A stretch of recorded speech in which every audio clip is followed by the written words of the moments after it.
Hey, what's up guys? So niya ta karon sa G&T Hub kay kuwao na to ang order nga replica Pro 5 para sa tong Sniper 155. So ato ning i-unbox ang ato ang order kay basin og nay mga depekto o iskamba unsa ba. So ato gining i-unbox nga videohan so makita na to ang ka-legit. So diara.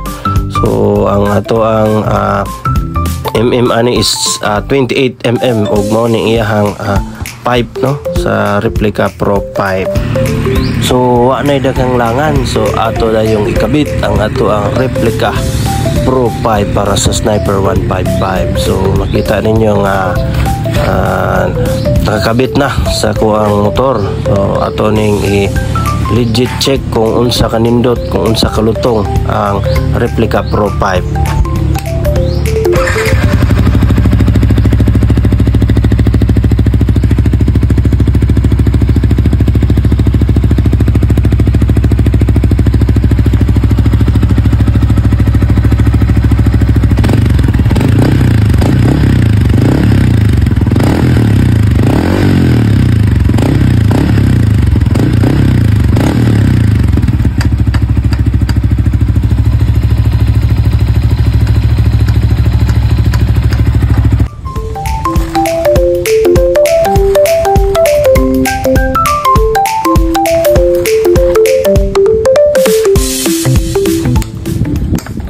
So manungog yun na to ang iyahang tingog no sa tambutso goods kayo labi na ni sa personal ninyo madungog o makita ninyo grabe kagus yung replica Pro 5 para sa to ang Sniper 155.